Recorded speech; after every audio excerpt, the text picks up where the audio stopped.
Bienvenue dans Objectif Tech, un podcast de Capgemini France.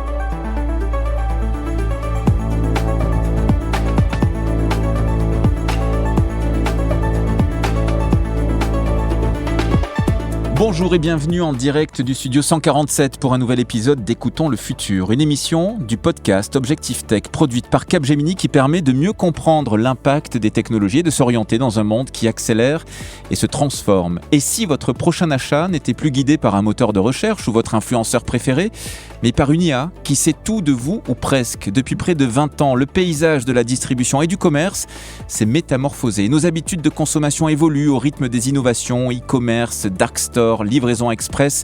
Aujourd'hui, une nouvelle révolution s'annonce, l'IA agentique, encore discrète. Elle s'apprête pourtant à bouleverser la manière dont nous faisons notre shopping, car oui, dorénavant, l'IA s'invite aussi dans nos parcours d'achat et ne se contente plus de lister des résultats. Elle devient notre assistante personnelle, nous propose des recommandations personnalisées et peut même acheter à notre place. En somme, un personal shopper pour tous et toutes. Pour en discuter aujourd'hui en plateau, 4 experts du sujet pour explorer le champ des possibles et nous aider à décrypter ce qui se joue en ce moment. Alexandre Fils, directeur marketing de Spoticar, Angélica Reiss, directrice marketing de Skippers, Éric Dadian, président de l'Association française de la relation client et Maxime Girardot, directeur associé chez Capgemini en charge de l'innovation et de l'IA pour le secteur du luxe. Bonjour à vous 4 et bienvenue.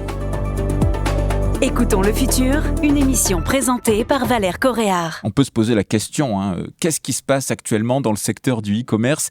Angélica Reiss, vous êtes directrice marketing de Skippers. Vous dites que nous assistons à l'un des plus gros bouleversements de notre manière de consommer. Oui, tout à fait. Si on se met vraiment dans les pieds d'un consommateur, la manière dont on va découvrir un produit aujourd'hui, interagir avec une marque a complètement changé depuis quelques années déjà, avec la manière dont on découvre un produit. Souvent, on va sur les réseaux sociaux, on a quelqu'un, en fait, un créateur qu'on apprécie et c'est sans doute une des raisons qui va faire que j'ai envie peut-être d'acheter ce produit.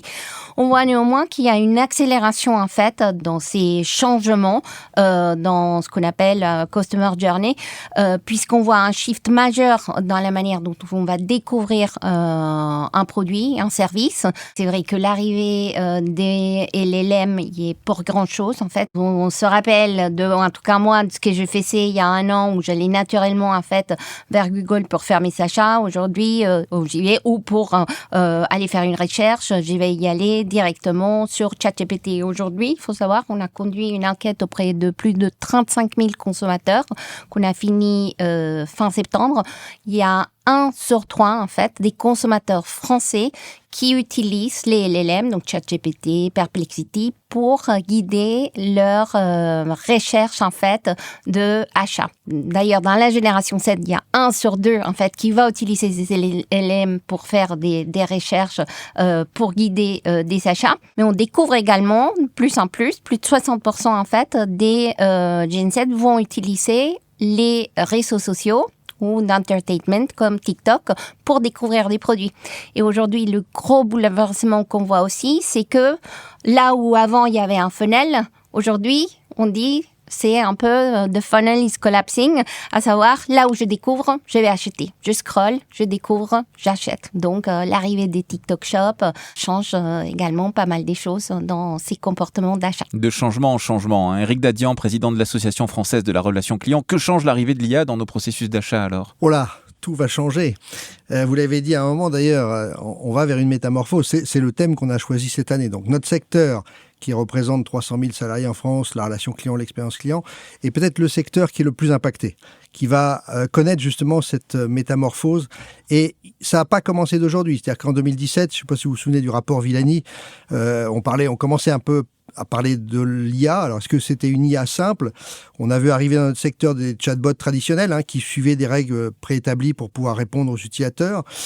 Fin 2022, ChatGPT démocratise avec l'IA générative l'IA et justement permet beaucoup plus de choses à nos conseillers et à nos centres de relations clients. On classe des documents, on classe des mails, on génère des réponses personnalisées, on commence à faire un résumé aussi de l'historique de l'appel avec un client, ce qui était très rébarbatif pour les conseillers. Donc on l'aide dans sa façon de travailler, on suit les commandes, on commence à identifier aussi un tout petit peu l'intention d'achat en temps réel pour prédire les comportements d'achat. Donc depuis 2025, on a des agents autonomes qui commencent à copier en fait tout le raisonnement, tout le déroulement séquentiel humain. C'est une association d'ailleurs d'un moteur de recherche et d'un LMM orchestrateur, ce qu'on appelle orchestrateur. Donc, il suit le cerveau humain. Concrètement, ça veut dire quoi ? Ça veut dire que des agents IA vont prendre des décisions, vont agir de façon totalement indépendante pour trouver un produit. Je cherche un sac rouge et l'agent va me le trouver en fonction de mes goûts, de mes envies.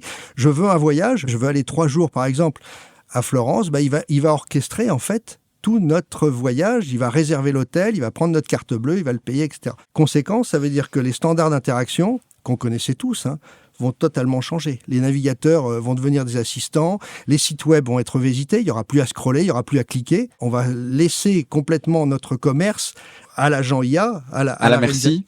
Oui, bien sûr, à la merci de l'agent IA. L'agent IA va travailler pour la marque. Et puis en face, on va avoir l'agent IA du client. Donc les deux agents IA vont se parler entre eux. Ça veut dire quoi ? Ça veut dire qu'il va y avoir aussi une disruption de la marque. Est-ce que la marque ne va pas disparaître ? Quand j'achète mon voyage, je n'irai peut-être plus en relation avec Air France ou avec un autre voyageur. Donc tout va changer. Cette navigation agentique va revoir tous les parcours clients. Ça va transformer les organisations. Vous avez évoqué les LMM, peut-être une traduction. LLM, oui, les Large Language Models. LLM, oui. On connaît bien sûr ChatGPT, mais il y en a plein d'autres. Alors Microsoft avec OpenAI, ChatGPT, Google avec Gemini, Salesforce avec Agentforce, SAP aussi avec Joule. Enfin voilà, chacun a son LLM. Je crois qu'il y en a plus de 500 dans le monde. Voilà, mais pour celles et ceux qui n'avaient pas compris, dont je fais partie, ça permet de clarifier et c'est pas inutile. Alexandre Fils, directeur marketing de Spoticar. Comment tout cela se manifeste-t-il concrètement, notamment dans vos métiers ? Beaucoup de choses ont été dites. À ce stade, peut-être que l'IA, c'est une belle promesse. Beaucoup de gens écrivent beaucoup de choses, mais pour moi, c'est d'abord une énorme explosion. On est en phase de découverte, même une succession d'explosions. Vous avez l'explosion du contenu, où en fait, vous avez que 10 secondes pour parler de vous, et tout le monde va parler de vous à votre place. Vous avez des explosions d'usage avec des nouveaux outils, avec les modèles agentiques, les sites web qui vont être connectés. L'explosion de la data et des algorithmes, où en fait votre data elle est fragmentée, elle existe à un endroit A, B, C, avec des algorithmes différents qui tournent.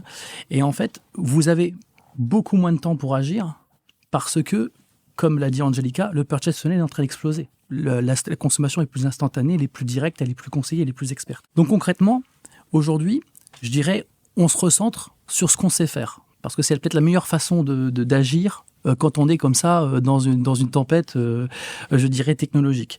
Mais je vais faire une analogie parce que j'ai connu quelque chose de similaire quand j'étais en Chine à la fin des années 2010. J'étais directeur marketing d'une filiale commerciale en Chine. Et c'était un moment donné où il y a eu le social commerce qui a explosé en Chine. Et en fait, ça a changé tellement les parcours que quand moi je suis arrivé en Chine, quelqu'un qui achetait une voiture chez moi, dans 70% des cas, était passé par ma marque. Quand je suis parti de Chine, c'était plus que 30%. Ça veut dire que ça se fait sans nous. Donc, on doit recréer de la valeur ajoutée à un endroit pour que ça marche. Et c'est tout l'objet des mois à venir, des années à venir pour nous. Je vous vois être d'accord avec Alexandre Angelica Reiss. Ouais. Oui, tout à fait. Il y a un shift en fait entre ce que l'on connaissait auparavant où il y avait les marques qui communiquaient, c'était du brand content et in fine, puisqu'on vient d'en parler, on va découvrir un produit sur les réseaux sociaux, on va faire de plus en plus confiance à ses pairs. Je pense qu'on va en parler parce qu'il faut aussi se poser la question de qu'est-ce qui alimente ces LLM. Et aujourd'hui, un sujet qu'on suit de très près, c'est finalement ce que vont dire les autres consommateurs et qui aujourd'hui est devenu un réflexe pour la plupart d'entre nous, sans doute, avant de faire confiance et d'aller plus loin dans un acte d'achat, aller regarder des avis en ligne, entre autres. Donc, ça, c'est un vrai besoin de confiance, d'authenticité qu'ont les consommateurs. Il faut réassurer finalement avant l'acte d'achat. Oui, je pense, comme le dit ça Alexandre, effectivement, on est un petit peu noyé aussi par toutes ces informations en différents canaux. Il faut savoir qu'avant, il y avait un canal, on allait acheter sur un site ou chez un retailer. Aujourd'hui, d'une certaine manière, tout est devenu un canal. Même un créateur, en fait, sur TikTok est un canal de vente aujourd'hui. Donc, il faut de la réassurance. Et cette réassurance, on va la chercher souvent auprès de ses pairs. C'est pas étonnant que aux États-Unis, des forums comme Reddit, par exemple, aient pris tellement d'ampleur ces dernières années parce que on veut aller voir sur les forums qu'est-ce qu'ils disent les autres. Donc, je pense que dans ce monde où effectivement il y a beaucoup de choses qui sont en train de se automatiser, etc., il y a quand même ce besoin de pouvoir faire confiance à une marque, à un service. Donc, et c'est pas une dissonance, c'est complémentaire aussi, concrètement. C'est pas forcément... Complètement. Voilà. Éric Dadian, président de l'Association française de la relation client. Un portrait robot peut-être. À quoi ressemblent les nouveaux consommateurs en ligne ? Ils ont pas mal changé au fil du temps. Je crois que tout à l'heure, Angelica en a un petit peu parlé. C'est-à-dire qu'on avait un ou deux canaux d'interaction qui étaient à la main du consommateur. En fait, la marque poussait son produit et le consommateur y réagissait par téléphone, à la boutique. Voilà, c'était à peu près tout. À partir de 2007, vous vous souvenez tous, This is the Revolution, la keynote de Steve Jobs, le mobile commence à arriver et là, il a entre les mains le consommateur un portable qui lui permet de prendre le pouvoir, en fait, sur la marque. Donc, le sens de la relation client s'inverse. C'est lui qui va décider avec sa communauté et avec des canaux complémentaires. Les réseaux sociaux arrivent. Il a, bien sûr, Twitter. Il a les forums. Il voit arriver TikTok et tous ces autres canaux. Simplement, pour vous citer un exemple, la marque L'Oréal, elle est passée de 2 ou 3 canaux d'interaction à 20 canaux aujourd'hui. Donc, elle utilise WhatsApp, elle utilise la vidéo, elle utilise l'email. Donc, le consommateur, il a pris le pouvoir. En fait, cette capacité d'être un ambassadeur ou un détracteur de la marque, il a pris le pouvoir sur la marque grâce à ce smartphone. Donc, il a une puissance incroyable. Je vais juste citer un chiffre de la société Cision avec qui on travaille.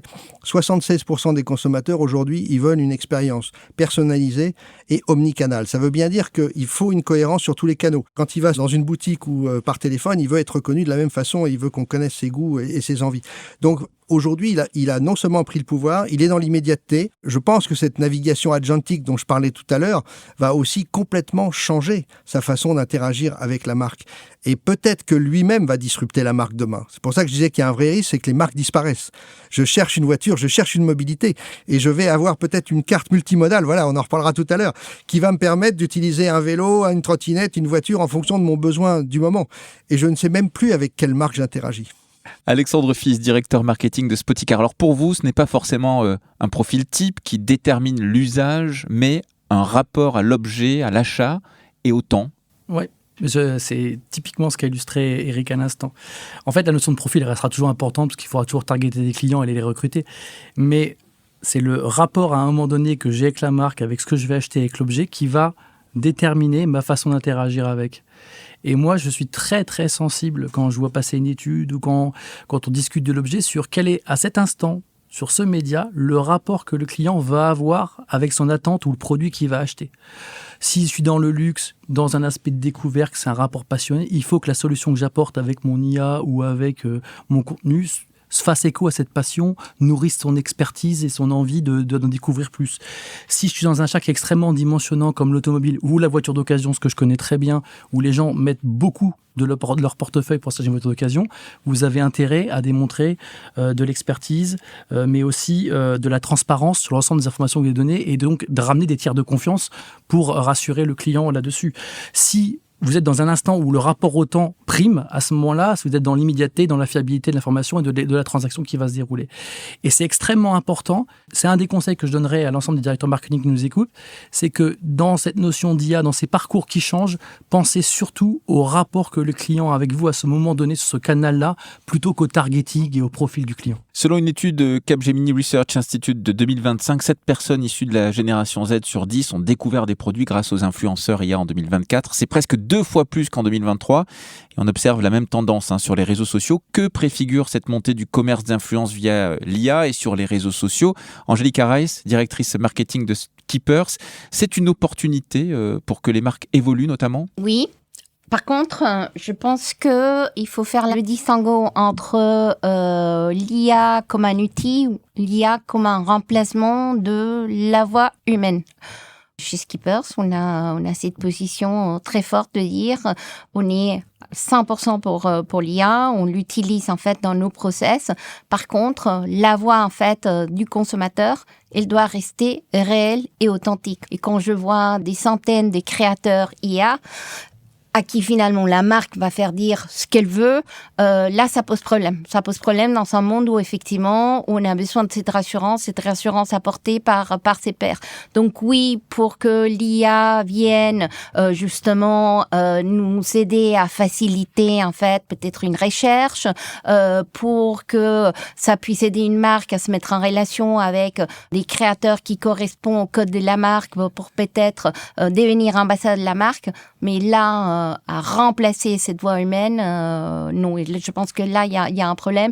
Et là, on aura besoin de tiers de confiance parce que sinon, comment on fait pour faire les distinguos entre ce qui est déjà le cas, entre le deepfake qui existe et la réalité. Et c'est pour ça qu'il faut de la réglementation. C'est pour ça que je pense qu'on va en parler. L'IA Act, entre autres, vont être extrêmement importants. Et la transparence de marque aussi pour dire quand est-ce qu'elle s'utilise l'IA, parce qu'on peut très vite être manipulé également. Alexandre Fils, pour Spoticar, comment on s'adapte alors dans ce contexte ? C'est la question en or. Merci Valère. Vous avez 1 minute 30. Ouais. Spoticar, juste pour votre information, c'est à peu près 1 million de véhicules d'occasion vendus dans le monde à client final. On va tangenter 700 000 en Europe. Et notre plateforme en Europe traite environ chaque année 35 millions d'utilisateurs. Donc c'est assez massif. Et pour nous, l'IA, c'est autant une belle promesse qu'un énorme risque parce qu'on peut perdre notre leadership, on peut être disrupté par un concurrent. Moi, quand je regarde cet ensemble d'évolutions, de révolutions qui nous entourent, je pense que la seule façon pour nous d'apporter quelque chose de différenciant dans ce paysage, c'est de nous reconcentrer sur notre valeur ajoutée. Notre valeur ajoutée à nous, quelque part, c'est notre knowledge. Alors, quand vous typez un agent d'IA, vous définissez des topics, des actions, et vous avez une base de knowledge. Nous, ce qu'on doit faire, c'est nourrir cette base de knowledge avec ce qui nous est propre, la data qu'on a, mais aussi ce qu'on sait faire. Comment on sait répondre. Et je vais vous prendre des exemples très concrets qu'on est en train de développer chez Spoticar. Aujourd'hui, on développe notre knowledge.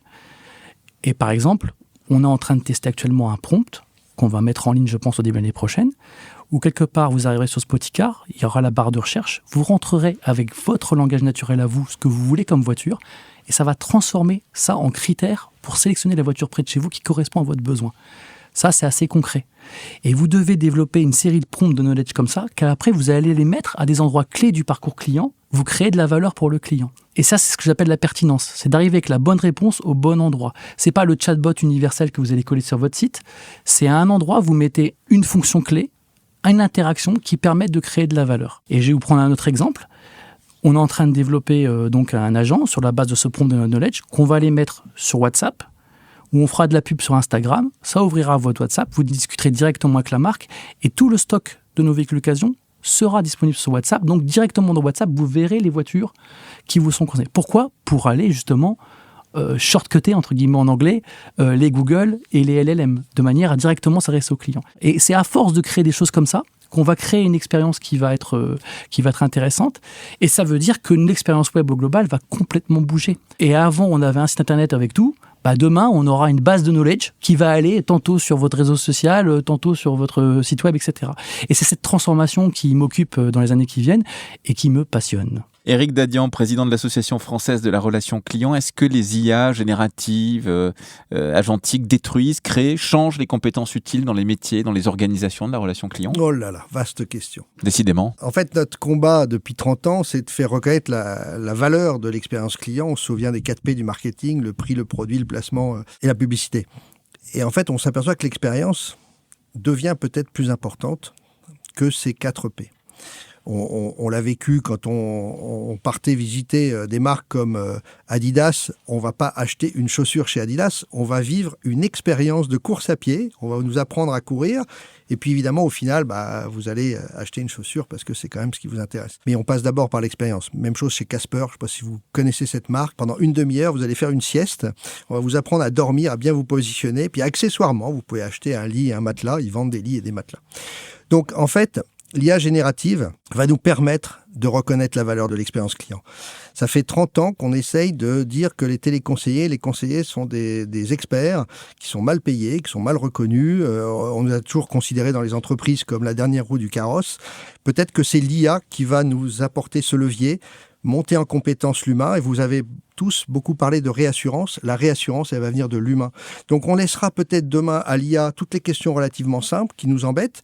Et puis, il y aura peut-être une segmentation avec l'humain qui, lui, va apporter son expertise, son conseil, son empathie, sa gentillesse, et qui pourra justement apporter cette fidélité. Parce que qu'est-ce que veut une marque ? Elle veut, bien sûr, connaître son client avec suffisamment de données aujourd'hui. Et on a des données dans les interactions et les conversations qui sont par milliards. Pour pouvoir connaître ce client et le fidéliser, l'humain va rester peut-être une valeur premium. Donc, merci l'IA de revoir nos organisations. Donc oui, il y aura de la destruction d'emplois, c'est sûr. Il y aura de la création d'emplois également. Il y aura des modifications d'emplois. Je pense qu'il y a une vaste GPEC, gestion prévisionnelle des emplois et des compétences à mener en France et dans tous les pays, entre les secteurs, pour pouvoir justement utiliser les compétences des gens au bon endroit. Et moi, je pense même que l'IA, on en parlait un tout petit peu avec Alexandre au début, est-ce que l'IA va pas aussi casser les silos dans l'entreprise ? Le marketing, le commerce, le support technique. Est-ce que tout le monde ne va pas se retrouver dans un espèce de hub de valeur client ? Qu'est-ce qu'il y a de plus important ? Moi, ce qui m'a frappé chez Coca-Cola, c'est qu'ils ont créé un hub de valeur client. C'est qu'en fait, on est une tour de contrôle pour surveiller tout ce que disent les consommateurs sur la marque. Et le moindre tweet qui peut être sur l'aspartame, c'est trop sucré, ou j'ai des ballonnements dans le ventre quand je bois un Coca, peut entraîner des destructions sur cette marque et demain de plus acheter ce produit. Et on peut même aller plus loin. Coca allait beaucoup plus loin avec cette direction, ce hub de valeur client. Il co-crée des produits avec le consommateur. Le consommateur rentre dans l'entreprise pour pouvoir demain aussi co-créer les produits. Je sais pas, on parlera peut-être de luxe tout à l'heure.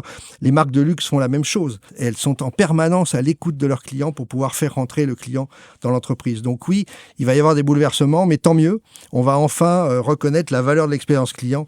Et je pense qu'on créera des pôles stratégiques d'analyse client avec les directions expérience client. On va retrouver Maxime Girardot, directeur associé chez Capgemini en charge de l'innovation et de l'IA pour le secteur du luxe. Il est l'heure de sa chronique.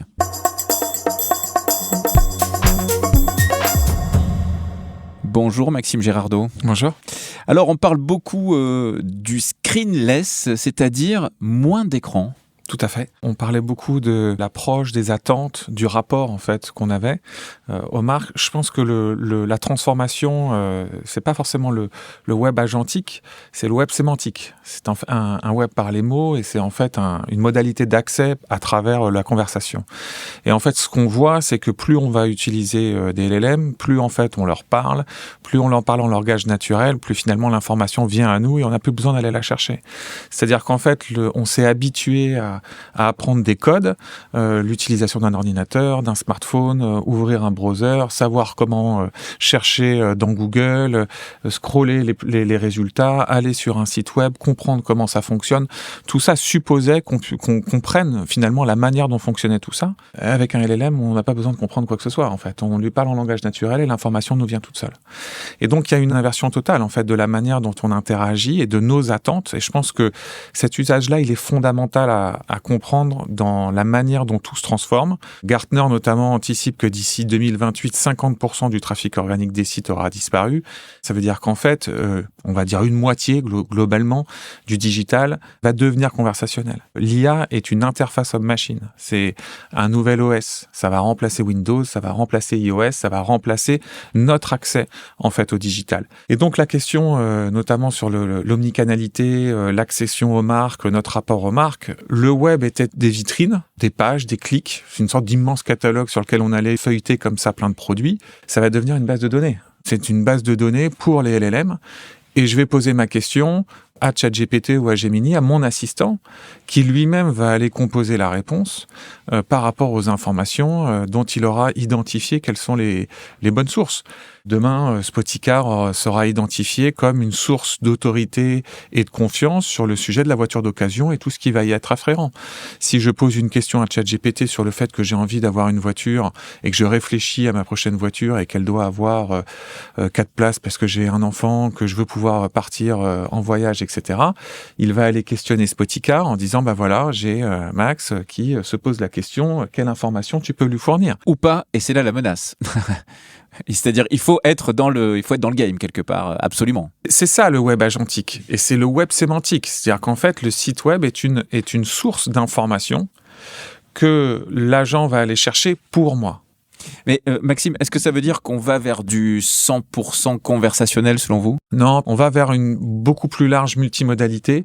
J'ai pas vraiment répondu à la question sur le screenless. Et la traduction de tout ça, c'est qu'on va avoir de moins en moins d'écrans. Le design qu'on a connu aujourd'hui d'interaction avec le digital et les outils technologiques étaient à base d'écran, l'ordinateur, le smartphone, la tablette, etc.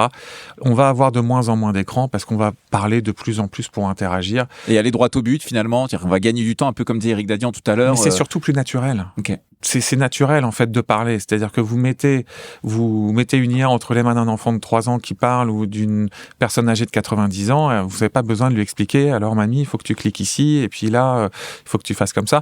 Et je vous donne un dernier chiffre à avoir en tête, c'est en moyenne, un utilisateur, pour chercher sur Google, il va utiliser 4 mots.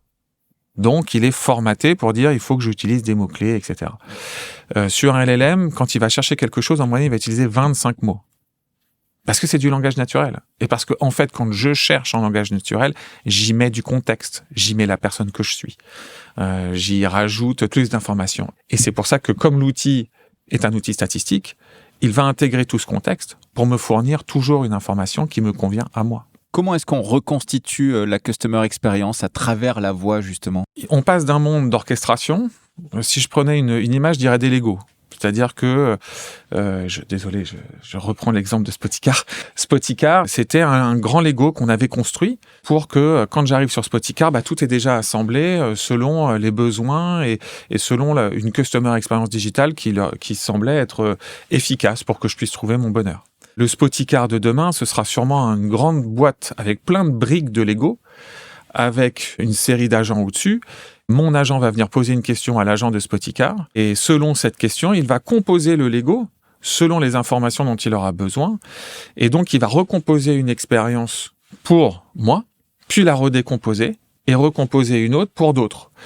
Et donc, le rôle n'est plus d'anticiper et d'orchestrer une customer experience, c'est de fournir à la suite agentique, aux IA et à l'orchestrateur, les briques dont il aura besoin dans tous les cas de figure possibles pour fournir la bonne expérience client à chacun. Maxime, je vais te piquer l'exemple du Lego pour expliquer ma stratégie. Je trouve ça génial. Je te remercie, Alexandre. Voilà un deal. Merci beaucoup Maxime. On vous retrouve dans un instant de nouveau pour un autre éclairage. Vous êtes directeur associé chez Capgemini en charge de l'innovation et de l'IA pour le secteur du luxe.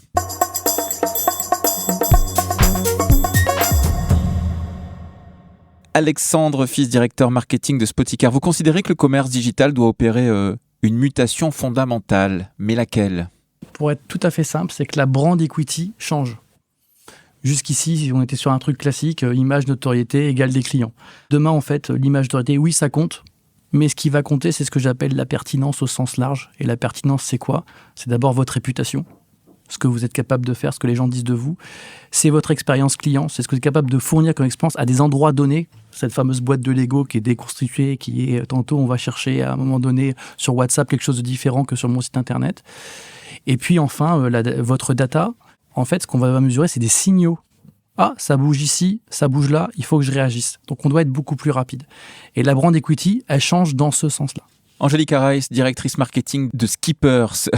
Maxime en parlait à l'instant, l'omnicanalité devient indispensable dorénavant. Oui, parce que on va passer d'un canal à l'autre. Alexandre donnait l'exemple de ce qu'ils veulent mettre en place. Je découvre quelque chose sur Instagram, je peux démarrer une conversation sur WhatsApp.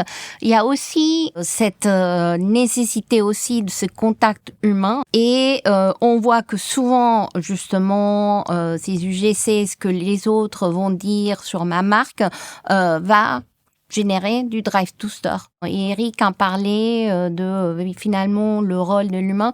Il y a une opportunité super intéressante pour les marques parce que la marque, pour moi, elle va toujours exister. On voit quand même qu'aujourd'hui, il y a une relation très forte qui s'est créée parce que les consommateurs veulent devenir d'une certaine manière et vont devenir une extension de la marque. Donc on voit aujourd'hui pour les marques qui s'y prennent bien qu'ils utilisent cette opportunité, des brand lovers, pour les convertir non seulement en ambassadeurs, mais pour nourrir justement les nouveaux produits, les nouveaux services. Je pense que en tout cas, il y a des marques qu'on adore. On va rester fidèle à cette marque tant que la marque arrive vraiment à créer cette relation. La marque crée cette relation, oui, mais est-ce que les magasins physiques, par exemple, vont continuer à exister, vous pensez ?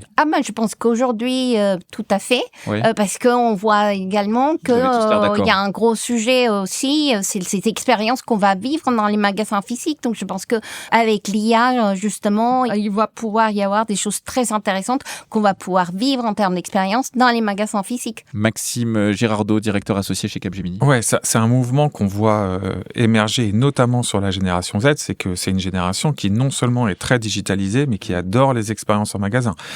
Et en effet, elle est moins attachée à l'objet qu'à l'expérience, ce que vous décriviez sur notamment le lit, la basket, etc. Casper, Adidas, oui. Exactement. Moi, je le vois beaucoup dans le luxe sur les nouvelles expériences in-store, et ils adorent ça. C'est-à-dire que l'objectif, c'est d'avoir un souvenir, d'avoir une expérience. Et malgré tout, le digital reste limité dans sa capacité à rendre quelque chose assez charnel, à capter une forme de sensibilité qu'on va plus avoir dans une forme de réalité. Et donc, du coup, plus cette forme de digital-là augmente, plus l'envie d'une expérience in-store est forte aussi. Éric Dadian, président de l'Association française de la relation client. Comment les acteurs de l'écosystème s'adaptent à cette révolution de l'IA agentique ? Mais vous voulez d'abord réagir sur les magasins physiques ? Juste revenir sur le magasin physique. On voit bien aussi que l'IA va apporter des solutions d'automatisation. Et donc, toutes les questions simples dont on parlait tout à l'heure, ça va partir sur de l'IA. Nous, on pense qu'on va libérer justement l'humain pour pouvoir lui permettre de continuer de faire ce qu'il fait très bien, c'est-à-dire de l'émotion, régler des problèmes complexes, réassurer, avec une forte valeur relationnelle. Et ça, c'est en boutique. Quand on va en boutique, c'est Maxime qui le rappelait tout à l'heure, on va en boutique pour vivre un moment émotionnel très fort. Une expérience. Oui. Donc, toutes les questions simples sur l'identification, etc., ça, on le laisse à l'automatisation et à l'IA. Donc après, sur la question de l'écosystème, oui, l'adaptation. Donc, l'adaptation de l'écosystème à cette révolution agentique. Alors, de quel écosystème parle-t-on ? Parce qu'il y a tellement de parties prenantes. Je disais tout à l'heure que l'IA va transformer complètement les organisations dans l'entreprise, mais va aussi totalement transformer tous les acteurs, que ce soit les éditeurs de logiciels, les intégrateurs. Donc, le consommateur, il va trouver son bénéfice. Lui, il va vouloir en permanence une expérience personnalisée, on en parlait tout à l'heure, des réponses instantanées. Il ne veut plus attendre 48 heures. C'est instantané, et surtout les jeunes. Il veut qu'on comprenne son besoin avec des conseils pertinents, avec de l'humain. Il veut une cohérence sur tous les canaux. On parlait d'une vingtaine de canaux, mais peut-être que demain, il y en aura encore plus. Il veut une disponibilité 24 heures sur 24, ce qui n'était pas possible avant. Il va comparer non pas les marques, mais les expériences entre elles. C'est plus les marques qui vont être comparées. Le salarié va aussi trouver son bénéfice, ça va soulager sur toutes les tâches qui l'embêtaient. On parlait de la charge administrative tout à l'heure, pour avoir plus de temps pour se consacrer à des missions stratégiques, créatives, et qui vont mieux le rémunérer. Je prends l'exemple de Decathlon, il a créé le VisioShop. Le VisioShop, en fait, il voyait qu'il y avait des appels qui arrivaient sur son centre d'appel, avec des gens qui posaient des questions très techniques sur les vélos, sur les produits développés par Decathlon. Il s'est dit, je vais monter un studio vidéo, et mes téléconseillers, je vais les sortir du téléphone, je vais les mettre derrière une caméra, et ils vont montrer le produit, ils vont montrer le vélo, ils vont le faire vivre à distance. Et qu'est-ce qu'il en a fait ? Il en a fait un centre de profit, puisqu'il y a de la vente qui n'arrête pas d'augmenter sur ce VisioShop. Donc il a créé de la valeur pour ses salariés, pour les intéresser encore plus. Donc il a transformé complètement le métier. Et puis, troisième partie prenante, c'est l'entreprise. L'entreprise, elle cherche aujourd'hui de la productivité dans le monde dans lequel on est. Donc l'explosion des volumes de demandes qui vont arriver sur tous les canaux vont lui permettre justement de créer cette combinaison, j'adore le mot hybridation, entre l'IA et l'humain. Donc qu'est-ce qu'on va laisser à l'humain ? Qu'est-ce qu'on va donner à l'IA et qui va justement améliorer la performance de l'entreprise. Oui, Alexandre Fils, directeur marketing de Spoticar. Jusqu'où laisser décider l'IA pour nous finalement ? Aujourd'hui, elle hallucine encore un peu beaucoup quand même pour la laisser décider plein de choses, mais moi je considère, et je veux considérer que ça reste un outil. Donc, vu du client, ça doit être identifié en tant que tel. L'IA doit exister, elle doit être visible et elle doit apporter une valeur ajoutée. Nous, chez Spoticar, on a décidé de l'identifier avec un logo et un nom.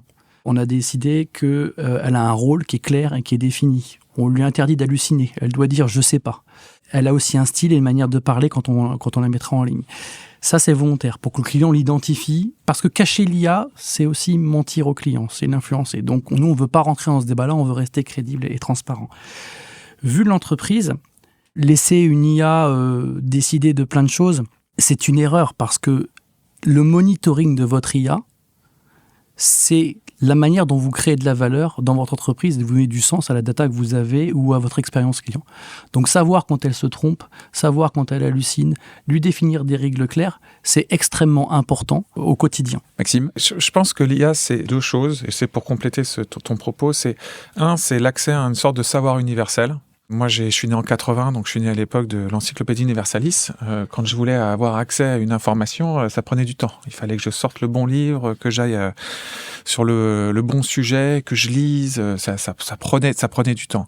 J'ai vécu la révolution digitale avec Google, les moteurs de recherche, etc. Ben là, c'est encore un cran plus loin. J'ai n'importe quelle question. J'ai envie de construire une voiture électrique. Je demande à Chat, et puis avec un peu de temps et un peu de patience, je vais réussir à le faire. Et la deuxième chose, c'est que, en fait, c'est une sorte de traducteur automatique pour parler le langage de la machine. Avant, pour parler le langage de la machine, il fallait être développeur. Il fallait comprendre le langage de la machine pour pouvoir lui parler et la faire fonctionner. J'ai plus besoin de ça. J'ai juste besoin de lui parler en langage naturel et elle-même va traduire. C'est ça l'IA. C'est un savoir universel qui parle ma langue.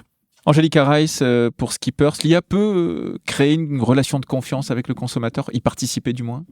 Je pense que ça peut participer. Il faut savoir que l'IA donne de quoi elle est alimentée. Si on donne à l'IA des choses qui ne sont pas fiables, on va avoir des choses qui sont pas fiables. Donc aujourd'hui, pour revenir quand même au sujet de ce débat qui est le parcours d'achat, comment j'ai fait pour que quelqu'un puisse découvrir ma marque, puisse découvrir mon produit. Aujourd'hui, on sait qu'il y a beaucoup de gens qui se tournent vers ces LLM. C'est pourquoi quand on parle de l'évolution du trafic organique, du SEO, et qu'aujourd'hui on parle du GEO, on va voir quelles sont ces sources qui vont alimenter, parce qu'avant on embauchait un expert SEO, on allait faire ce qu'il fallait au niveau de son site web pour être bien référencé. Aujourd'hui, qu'est-ce qui va faire que je sois bien référencé lorsque quelqu'un va faire une recherche qui peut potentiellement faire ressortir mon produit et ma marque? C'est ce qu'ils vont dire des experts, c'est ce qu'ils vont dire d'autres consommateurs. Donc je pense que du moment où l'IA va s'appuyer sur ces sources de confiance, oui, mais encore une fois, je pense qu'il faut toujours avoir quand même du discernement. Aujourd'hui, maîtriser chaque technologie ne suffit plus. Intelligence artificielle, nouvelle connectivité, réalité virtuelle, quantique. Les technologies convergent et ça change tout. Comment adapter son entreprise et former ses équipes ? Comment anticiper l'impact sociétal et environnemental de cette révolution ? Chaque semaine, nos experts et nos invités se réunissent pour parler tech dans un monde qui se transforme. Débats, chroniques, témoignages, le futur s'écoute dès à présent dans Objectif Tech, le podcast de Capgemini. Abonnez-vous. Et on retrouve Maxime Girardot, directeur associé chez Capgemini en charge de l'innovation et de l'IA pour le secteur du luxe pour sa chronique. Deuxième chronique pour nous inspirer, nous ouvrir un peu le champ des possibles de tous ces sujets passionnants. Maxime, d'ici 2028, donc, c'est vrai, 50% du trafic organique des sites aura disparu. Mais qu'est-ce que ça veut dire ? Ça veut dire que les sites vont devoir devenir des sources de vérité, pour revenir sur le sujet de l'hallucination, des IA, des sources. Ça va être les sources de données et d'informations pour les LLM. C'est là où ils vont aller chercher l'information que les utilisateurs demanderont sur tel ou tel sujet. Je continue sur mon exemple de Spoticar. En fait, il y aura une partie de l'audience qui va continuer à aller sur le site tel qu'il est, la site vitrine tel qu'il l'a toujours connu. Et puis, il y a toute une autre audience qui va venir à travers les LLM. Donc, c'est ce qu'on appelle les crawlers des ChatGPT et des Gemini qui vont aller sur Spoticar. Et là, ils auront une deuxième partie du site qui sera celle vraiment où on ira chercher la donnée et l'information. Et l'enjeu de cette partie-là, c'est vraiment de montrer aux IA une information fiable, de bonne qualité, ordonnée pour les IA, pour qu'ils puissent, que Spoticar, et c'est ce qu'il ça va devenir, sur cette partie-là, une source de vérité, une source d'autorité et de trust pour le sujet du véhicule d'occasion, pour que, quand les IA cherchent une réponse sur ce sujet-là, ils savent que s'ils vont sur Spoticar, ils auront une partie de l'information pour répondre. Et Maxime, plus on parle, plus l'IA nous répond, plus elle développe une personnalité, une identité, et elle devient de plus en plus puissante finalement. En fait, elle va emmagasiner de l'historique de plus en plus, l'évolution de ce qu'on voit dans les nouvelles. Et puis on enregistre le jour où on a le lancement de Gemini 3 par exemple. Gemini 3, c'est une fenêtre de contexte d'1 million de tokens. Alors les tokens, c'est des suites de 4 caractères, c'est grosso modo 500 000 mots. Hein, donc ça veut dire qu'elle est capable, pour vous donner un ordre d'idée, un roman de 500 pages, c'est 100 000 mots. Donc ça veut dire qu'elle est capable d'emmagasiner dans son historique l'équivalent de 5 livres de 500 pages, donc 2500 pages de mots. Quand ChatGPT 3 est sorti, sa fenêtre de contexte, je pense que c'était même pas 10 000 tokens. Donc c'est exponentiel et ça veut dire que plus on lui parle, plus elle en sait sur nous et plus elle a une capacité à s'adapter, à répondre, à comprendre que l'âge que j'ai, la vie que j'ai, mes hobbies. Et donc, elle va devenir de plus en plus versatile. C'est mon assistant pour mes achats, mais c'est aussi mon coach, mon psy, celle qui gère ce que je mange, l'agenda de mon fils et du fait que j'oublie pas que ça va être l'anniversaire de ma compagne et qu'il faut que je lui prenne un cadeau. Voilà, dans tous les pans de ma vie, etc. Et d'ailleurs, pour le moment, l'IA est plutôt réactive, mais demain, elle va acheter pour nous. Comment est-ce qu'on peut se projeter dans ce monde-là ? Alors ça va être un shift important, c'est quand elle va devenir proactive. Je mange mon petit déjeuner le matin, il ne change pas depuis 10 ans, et donc elle va faire le réapprovisionnement et les commandes de manière automatique. Le matin, en arrivant au bureau, j'aime bien prendre un café, elle va être interconnectée, elle va me le commander quand je passe la porte pour que 10 minutes après, il soit déjà payé et disponible. Toute cette automatisation-là, elle va arriver, elle est en cours de construction par les opérateurs de paiement, par évidemment l'écosystème technologique. Ça va être encore une autre étape. Merci en tout cas Maxime Girardot, directeur associé chez Capgemini en charge de l'innovation et de l'IA pour le secteur du luxe.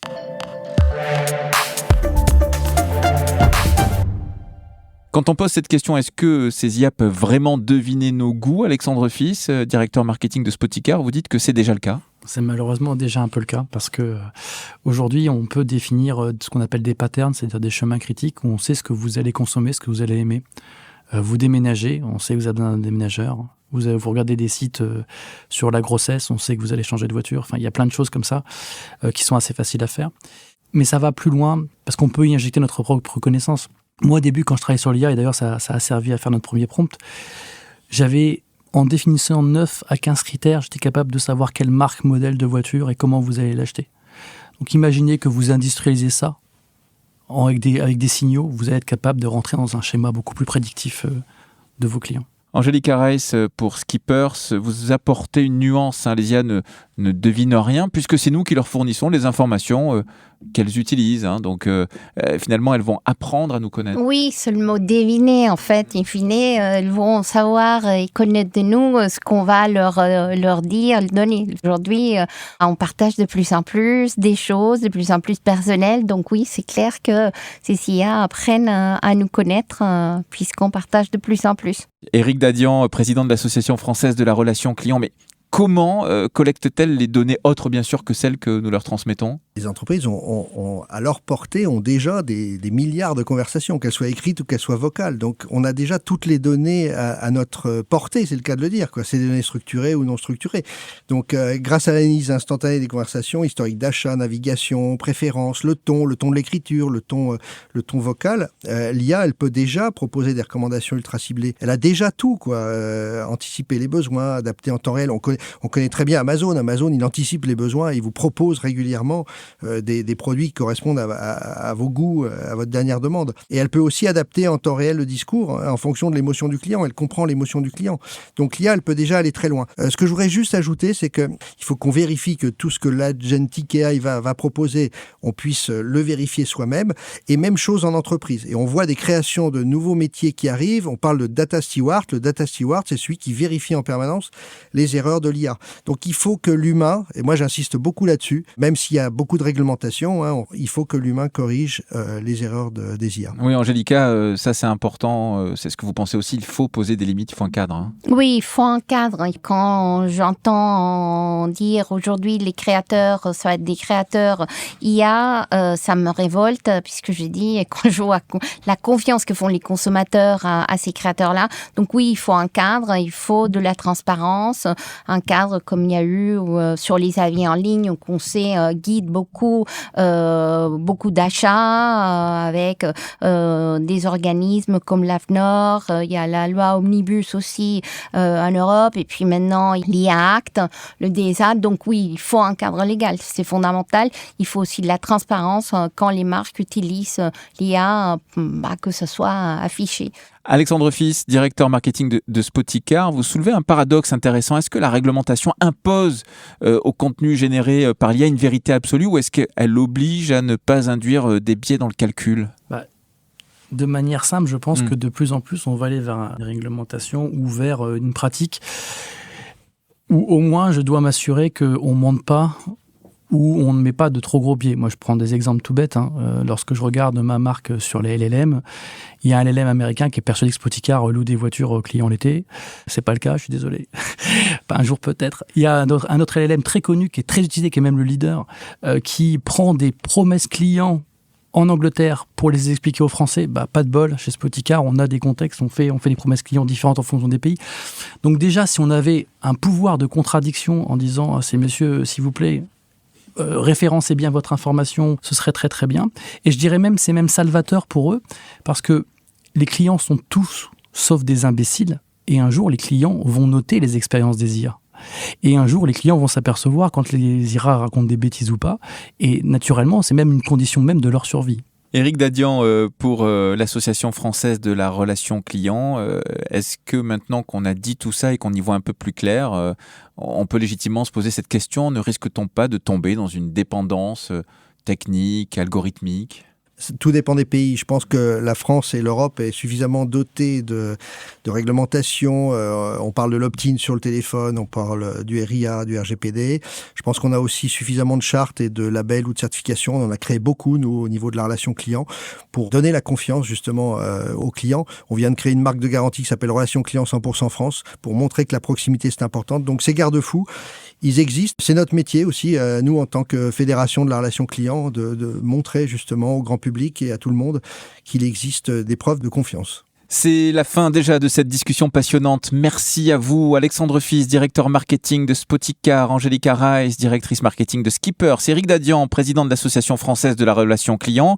Merci aussi à Maxime Girardot, directeur associé chez Capgemini, en charge de l'innovation et de l'IA pour le secteur du luxe. Si vous appréciez l'émission, pensez à vous abonner, laissez des étoiles aussi sur vos plateformes de streaming préférées et à partager cet épisode avec votre entourage. Nous n'avons probablement pas répondu à toutes les questions que vous vous posez, vous, les internautes, mais on a pu pendant presque une heure débattre, définir ou encore rêver autour du futur.